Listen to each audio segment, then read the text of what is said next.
is the election that has the Republicans most worried. See, Miami hasn't had a Democratic mayor in almost 30 years, but that might be about to change. In Tuesday's election, Democrat Eileen Higgins led the race with nearly 36% of the vote, and another Democrat, Ken Russell, pulled about 18%, and that means over half of Miami's voters just supported Democratic candidates in a city that's long been considered a Republican stronghold. Now, because no one hit the 50% mark, the race heads to a runoff on December 9th between Eileen Higgins and Republican-backed Emilio Gonzalez, who is a DeSantis ally and former city manager. Now, if Higgins unites Russell's voters, Miami could officially flip blue for the very first time in decades, right in Ron DeSantis' own backyard. And here's why this is such a big deal. See, for years, Miami's large Cuban-American population leaned very Republican, but Donald Trump and MAGA seem to have changed that. See, when you start treating people with accents or brown skin like second-class citizens, even those who once voted for you, well, they notice. And the same thing happened in the 1960s. Republicans drove black voters away for generations with their racist Southern strategy. And now they're doing the same thing to Latino voters. Trump's ICE bounty plans, his rhetoric about immigrants, his public disdain for anyone who isn't white, native-born, or compliant, well, it's all coming back to haunt him because these voters are done being scapegoated. Now, if Elaine Higgins wins this runoff, it won't just be a local win. It'll be proof that the MAGA movement's fear-based politics are collapsing under their own hate. And history tells us one thing. Once voters leave a party over racism, they don't ever come back. If you are one of those people that are rejoicing about SNAP benefits not being available in November, that will affect a lot of children and elderly people, I don't trust you. We would never get along. Because contrary to what you believe, there are a lot of people out here who did it the right way. And one incident, one occurrence caused them to need assistance. And even those people who did not do it the right way, a child should never suffer. It is not the child's fault. You know, I was one of those children who did not always have enough food. And my mother did it the right way.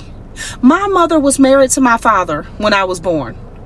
They divorced when I was 4 because he did some horrific things. And my mother was still able to provide for her family. She had a very good job. But one incident threw us into a whirlwind, changed my whole life. My oldest sister went to prison when she was 14. And when that happened, it was a very highly publicized case. And it was media attention all over. They followed us everywhere we went. You could not open the door. It was just media everywhere. They followed her to work, causing my mother to lose her job. They felt like the media attention was going to be bad for business. And so they let my mother go. And my mother struggled. And she held it afloat for a minute. But looking for another job became impossible because this media frenzy was following her. And I was sent to live with a couple of people that I love dearly, 2 women that I love dearly, for a little while because my mother became homeless. She didn't even have anywhere for us to live. She sent my middle sister to live with her dad, and I went to live with a couple of women that helped my mother raise me. And it was tough. And my mother got on her feet, and she got an apartment in the projects, and I went back with my mother. But let's be clear. She was still struggling, and I mean struggling. And my mother worked 3 jobs and was still struggling in the early 80s. I have never seen someone work as hard as her. She worked so much, and it still was not enough. And if you make $1 over the amount that they feel like is enough to sustain a family, you don't get any help. So my mother did not get any help at the time. She was struggling. And so because she could not get any help, there were many nights that I know my mother went to bed hungry. I know for a fact. And many nights that I went to bed without enough either because there was just not enough resources. Now fast forward to today. When those SNAP benefits do not go out in November, there are a lot of children, due to no fault of anything that they have done, that will be affected. It is not the child's fault. It was not my fault that my mother lost her job and we got sent into homelessness as a child. That was not her fault. It is not any child's fault that their mother had more children than they could afford. And then the elderly people, who a lot of them have worked their whole lives struggling. And then they retire and get this little bullshit ass Social Security you offer them that can't support them without the help of supplements. A lot of them who fought for this country that you all claim to love so much, but you're rejoicing in some of them going hungry. It's selfish. And all I'm going to tell you is karma is a bitch. I pray that these same people that are rejoicing are never in a situation where they need that assistance. Because it is a whole different ball game when you cannot provide for your family. And be clear, I'm not on any assistance. I don't get assistance from anybody for anything. But I have a heart because I have been in a situation where I didn't have enough. And all I'm saying is, before y'all are out here rejoicing and thinking this is cool, just hope that your ass is never in a situation where you need it. Because I'm telling you, things can switch in the blink of an eye, and sometimes due to no fault of your own. So remember that in all your little rejoicing rants. Good day. Wow. So now is the Cuban Trump supporters turning on him? Let me get this straight. The same people who screamed, "Make America Great Again," are now furious because they are losing their benefits? Oh, the irony. Fam, grab your popcorn because today's story shows exactly what happens when political reality meets harsh reality. Let's break it down in the promise. This one is going to shock you. Let's get into it. So typical. The Cubans that ran to that Versailles restaurant in Miami that Trump was doing his pit stop in, probably take a shit. I mean, he was like promising everyone free food. That's why they all frickin' ran there. That's why he got such a big crowd. That was like the invite. Come nibble and see the pig. In any event, nobody was fed anything. Not even a cafe con leche was cut on this hag's dime. You know, and yet the Cubans down there are still going to vote Republican, and it's just, you know, you're morons. So, you know, I guess all the morons congeal together and then vote for idiots like him. Yeah. And as for that guy in Miami, the mayor that's running for president, yeah, maybe you'll get the Latino vote, which will not make you the president. So chill out, girl. Guys, it's going to hurt a lot of people coming up. In a country that still claims to be a Christian nation, even though our actions say the complete opposite, the last thing that Jesus would ever do if he was here would be to end food aid for struggling families, especially right before the holidays began. But that's exactly what's happening right now. Because of the federal government shutdown that started October 1st, many vital services are in limbo, and one of the biggest is the Supplemental Nutrition Assistance Program, or SNAP. That's the program that helps more than 40 million low-income Americans afford groceries each month. The USDA sent a memo to all 50 states warning that if the shutdown continues, there will not be enough money to pay full November benefits. 25 states have already said that they may have to pause or cut off food benefits entirely. You know, states like Texas, Pennsylvania, Missouri, Oregon, I think South Carolina have already started warning families to prepare for it. And the timing couldn't be worse, because think about it. It's happening right before Thanksgiving and Christmas, when food needs are highest and families are already stretched thin. For millions of people, these benefits mean the difference between eating and not eating. Get that through your heads. When food aid is interrupted, it's not the powerful who suffer, it's kids, it's seniors, it's disabled people. It's working families who have already been living paycheck to paycheck. Food banks can't just replace billions of dollars in federal aid. They're already overrun and underfunded, guys, and this is what life looks like under Trump's so-called leadership. Selfish, callous, and inhumane. The sink or swim mentality that says if you fall behind, it's your fault. We used to believe in lifting each other up. Now we celebrate watching people drown. A country's strength should never, ever be measured by how rich its richest are, but by how it treats the people who have the least. By that measure, America is failing horribly. I am sickened by this, guys, and you should be too. I wish I had millions of dollars to help every family that's about to be abandoned by the government that promised to serve them. But I don't. All I can do is speak truth, like I am right now, because silence helps the powerful, and right now the people who need help the most are being left to starve. This is the election that has the Republicans most worried. See, Miami hasn't had a Democratic mayor in almost 30 years, but that might be about to change. In Tuesday's election, Democrat Eileen Higgins led the race with nearly 36% of the vote, and another Democrat, Ken Russell, pulled about 18%, and that means over half of Miami's voters just supported Democratic candidates in a city that's long been considered a Republican stronghold. Now, because no one hit the 50% mark, the race heads to a runoff on December 9th between Eileen Higgins and Republican-backed Emilio Gonzalez, who is a DeSantis ally and former city manager. Now, if Higgins unites Russell's voters, Miami could officially flip blue for the very first time in decades, right in Ron DeSantis' own backyard. And here's why this is such a big deal. See, for years, Miami's large Cuban-American population leaned very Republican, but Donald Trump and MAGA seem to have changed that. See, when you start treating people with accents or brown skin like second-class citizens, even those who once voted for you, well, they notice. And the same thing happened in the 1960s. Well. So Daddy Dummy Pants and the current administration are still fighting in court to make sure they have the ability to take away SNAP benefits today. That's right, Cujo. That's right. He knows. We tried to tell you it's in Project 2025, and it had absolutely nothing to do with the government shutdown. So for those 8 who keep using that excuse today that people in your state were standing in really long food lines, so you decided you needed to side with the GOP, well, what are you going to tell them, your constituents that are still going to be standing in food bank lines because the GOP and Daddy Dumpy Pants administration is still fighting in court today to take away SNAP benefits? As a matter of fact, they're still fighting with states who released those benefits, dear.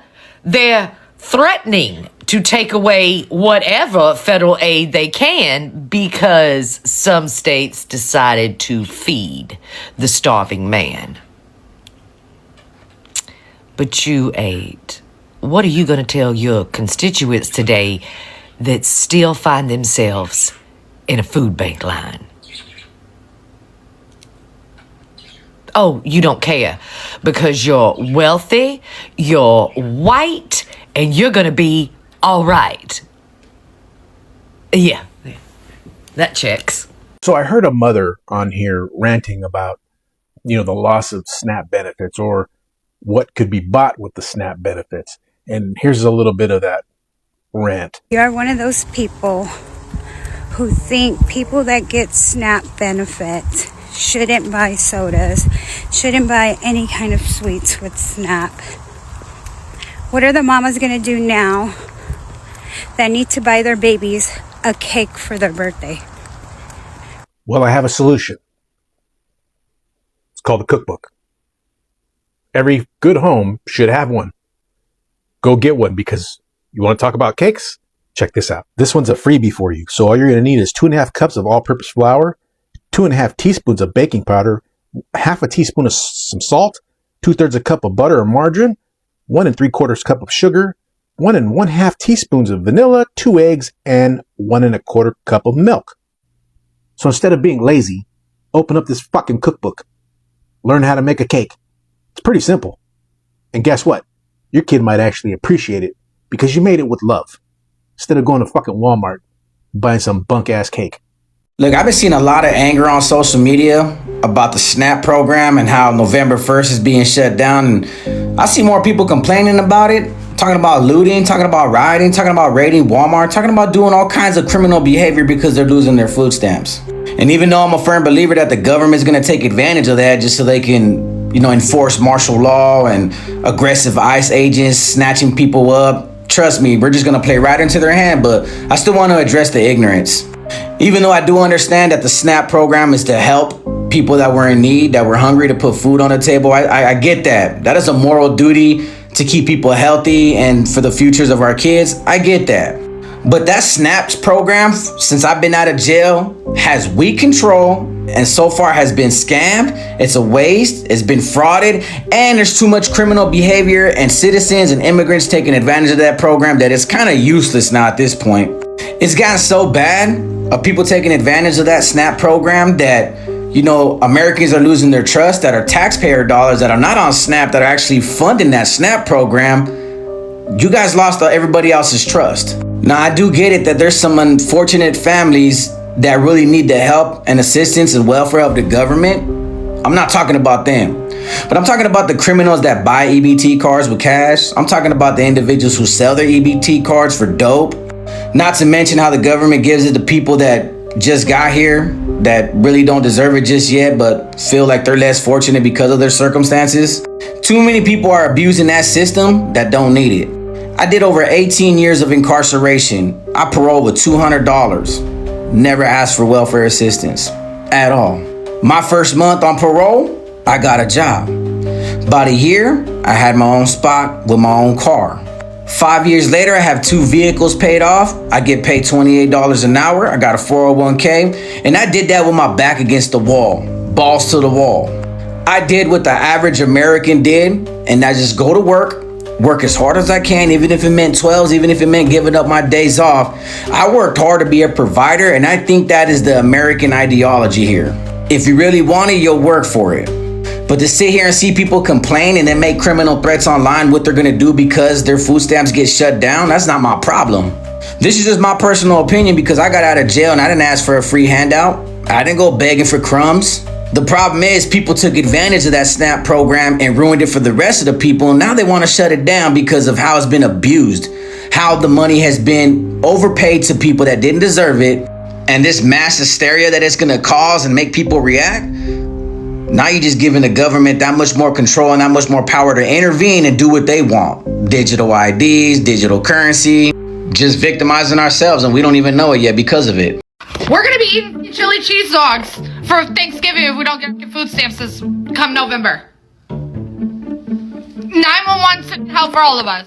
I think a lot of people that are posting videos about losing their EBT or SNAP benefits are trying to get everybody else to feel bad. But honestly, all you guys are doing is just demonstrating why we need cuts to these programs, why we need work requirements or community service requirements to receive them, and how many people are really abusing the system. All you're doing is confirming that the restrictions that the Trump administration put on these programs were long overdue. First of all, nice nails.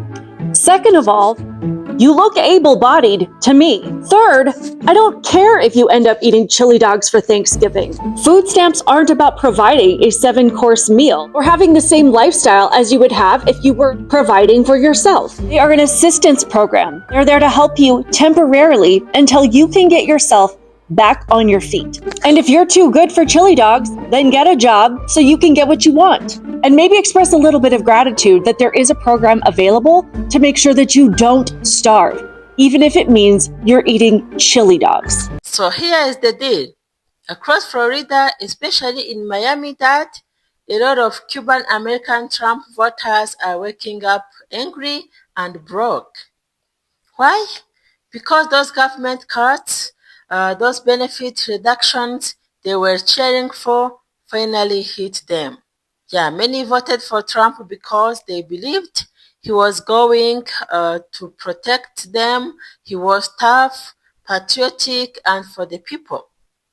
But now the very same programs they relied on, things like healthcare assistance, SNAP, housing support, are disappearing. And suddenly, they are realizing this small government idea only sounds good until it takes your check away. Oh my God. This is where it gets real, when minorities like Black Americans or immigrants speak up about losing benefits or struggling under certain policies. People call them lazy or say they just want handouts. But now, the same voices from the Cuban-American MAGA community are crying fool. They are saying, we didn't know it would affect us. It's that moment when you realize the system doesn't care about your race or background once we are no longer useful politically. Reality doesn't play favorites. It's equal opportunity pain. Now, here is the plot twist. Many of them are switching sides.